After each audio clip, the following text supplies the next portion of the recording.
सोलापुरातल्या अंजनगाव खेलोबा येथे पुतळ्यावरून वाद निर्माण झाला होता आणि त्यानंतर आता पंढरपूर तालुक्यातील भोसे येथे शिवरायांचा अनधिकृत पुतळा अज्ञातांनी बसवलाय।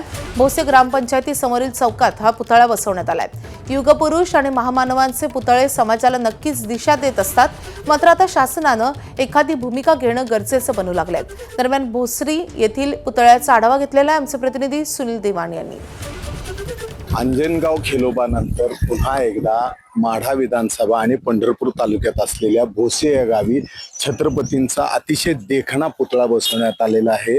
काल संध्याकाळी सिंहासनाधीष्ट असा युगपुरुष छत्रपती शिवरायांचा पुतळा अज्ञातांनी गावात बसवलेला आहे। शिवतीर्थ भोसे असं नाव देण्यात आलेले अतिशय सुंदर पुतळा आहे आणि या पुतळा बसवल्यानंतर पुन्हा एकदा मोठ्या संख्येने पोलीस बंदोबस्त इथं आलेला आहे। खरं तर गावोगावी छत्रपती शिवाजी महाराज असतील किंवा घटनेचे शिल्पकार डॉक्टर बाबासाहेब आंबेडकर असतील अशा महामानवांचे पुतळे बसणं गरजेचं आहे, त्याशिवाय त्यांचे विचार पोचणार नाहीत। मात्र हे पुतळे बसवताना शासनाने पुढाकार घेऊन एखादं धोरण ठरवून अशा पद्धतीने जर पुतळे बसवले तर जे ताणतणाव जे निर्माण होत आहेत, ज्या पद्धतीने वाद निर्माण होत आहेत, असे वाद परत निर्माण होणार नाहीत। मराठा आंदोलक मनोज जरांगेंनी अशाच पद्धतीची भूमिका घेतली होती। खऱ्या अर्थाने त्यांची भूमिका स्वागतार्ह आहे।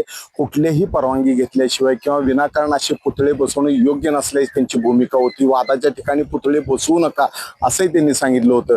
अशा पद्धतीचे ज्या काही सूचना येत आहेत, अशा पद्धतीच्या ज्या काही ज्याच्यामुळे तणाव होणार नाही अशा रीतीने जर असे पुतळे बसवले तर खऱ्या अर्थाने हे विचार या युगपुरुषांचे समाजापर्यंत पोहोचण्यास मदत होणार आहे। मात्र सध्या तरी भोशामध्ये हा जो पुतळा बसवलेला आहे, या पुतळ्यावरनं वाद कुठलाही दिसत नाहीये। ग्रामस्थ सगळे एकत्र दिसत आहेत, फक्त याला परवानगी नसल्यामुळे पोलीस प्रशासन मोठ्या संख्येने जमा झालेलं आहे।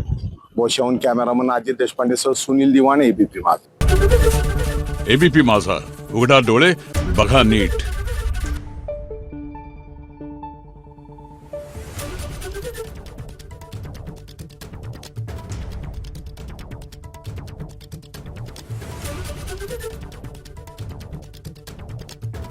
Thank you.